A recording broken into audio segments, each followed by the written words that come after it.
2022년 11월 8일 아침, K짱은 컴퓨터를 켜고 구글에 접속했습니다. 그런데 로그인이 되지 않았습니다. 자판을 잘못 눌렀다고 생각한 K짱은 다시 로그인을 시도했지만 로그인이 되지 않았습니다.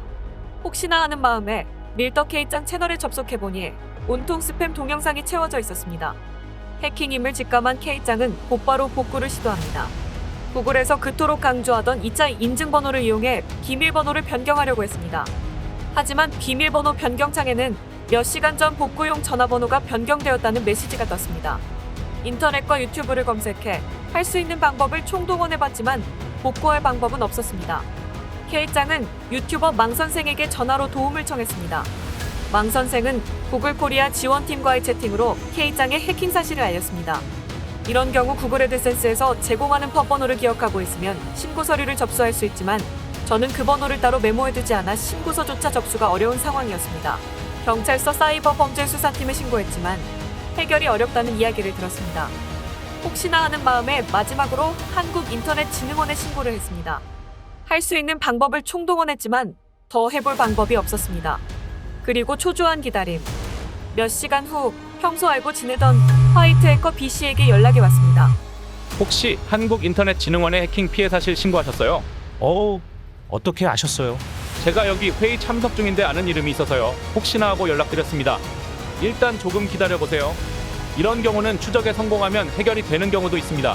K짱은 그가 하는 말이 귀에 들어오지 않았습니다. 그냥 의례적으로 하는 말이라고 생각했습니다. 그때까지만 해도 그의 정체를 알지 못했으니까요. K짱은 B씨가 우리나라에 활동하는 수많은 화이트 해커들 중 한 명인 줄로만 알았습니다. 하지만 그 예상은 크게 빗나갔습니다. 나중에 알게 된 사실이지만 B씨는 우리나라에서도 손꼽히는 화이트 해커 중 한 명이었습니다. 국제 해킹 방어 대회에서 수차례 수상을 했으며 최고 성적이 2위일 정도로 고수 중의 고수였던 것입니다.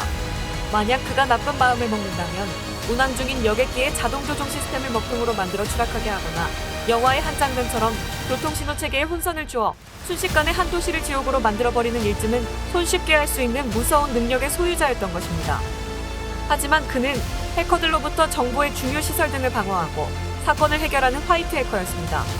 해킹으로 공격을 가하는 것보다 훨씬 힘든 것이 방어하는 것이라고 합니다. 그는 며칠간 매일 뉴스에 보도될 정도로 우리나라를 들썩이게 했던 사건을 해결하는 데 결정적인 역할을 하기도 했었죠. 한국인터넷진흥원의 대책회의는 경찰 사이버 수사팀에서 해결이 불가능한 국내의 중요한 정보통신 관련 사건들을 맡아 해결하는 회의입니다. 밀떡 K짱 채널의 해킹 사건은 그날 중요 사건 의제 중에 마지막인 5번째 사건으로 등록되어 있었다고 합니다. 미스테리한 일이죠. 정부기관이나 대기업의 해킹 사건 같은 중요한 사건만을 다루는 회의에 밀떡 K짱 채널의 해킹 사건이 어떻게 올라갔는지 알 수 없지만 극히 드문 경우라고 합니다.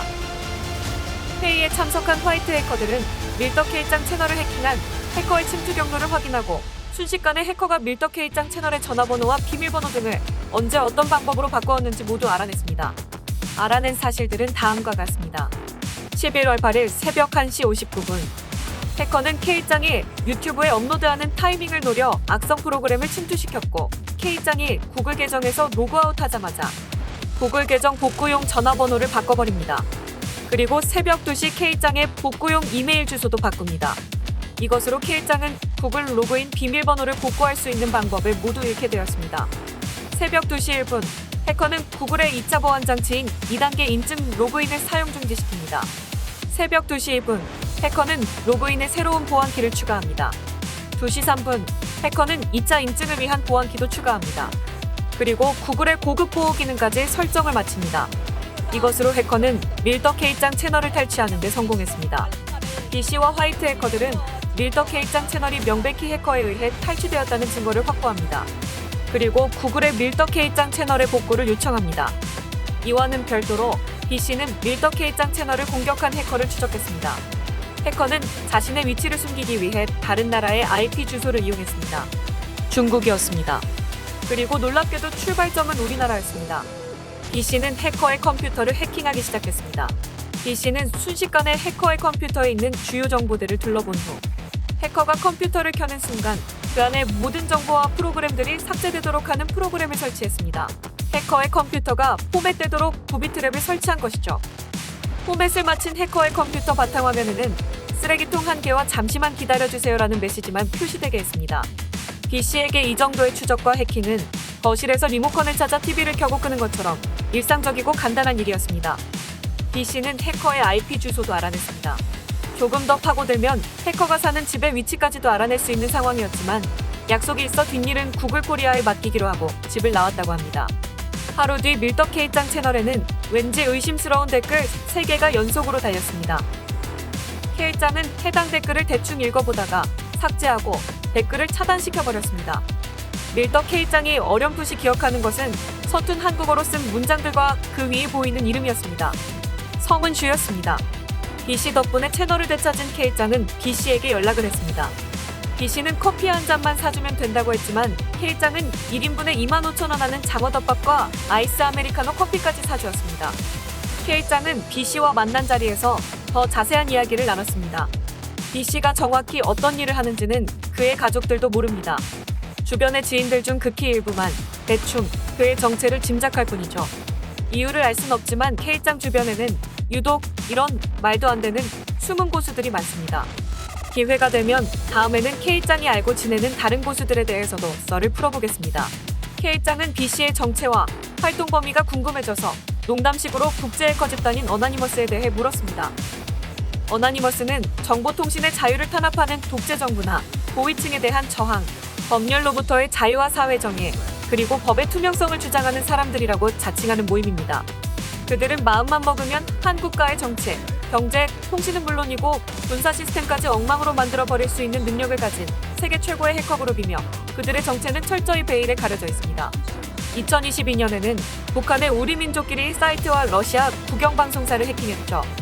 그는 어나니머스에 대해서는 아는 것이 없다고 했지만 오랜 시간 그를 봐왔던 K짱은 그의 표정 변화를 읽을 수 있었습니다.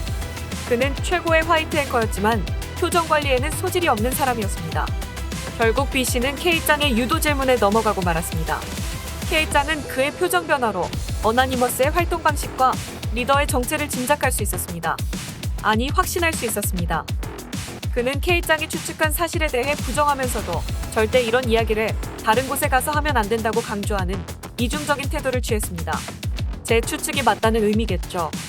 K짱이 알아낸 어나니머스 리더의 정체는 충격적이었습니다. 이 사실을 밝히면 대한민국의 국민들은, 중국인들은, 일본인들 또한 될 것입니다. K짱은 입이 간질간질했습니다. 임금님 귀는 당나귀의 귀! 임금님 귀는 당나귀의 귀! 이번 사건으로 새삼 알게 된 사실이 있습니다. 우리가 평범한 일상 속에서 마주치는 사람들 중에는 영화에 나오는 비밀 요원처럼 노트북을 열면 그와 관련된 모든 통신과 위치 추적이 차단되고 정보기관의 비밀 임무를 전달받는 사람이 있다는 사실. 지금 이 순간에도 그들은 외부의 공격으로부터 우리나라를 방어하며 보이지 않는 전쟁을 계속하고 있습니다. 마치 SF 영화에서 지구를 지키는 영웅들처럼요. 그들의 존재가 한없이 든든하고 고맙게 느껴집니다.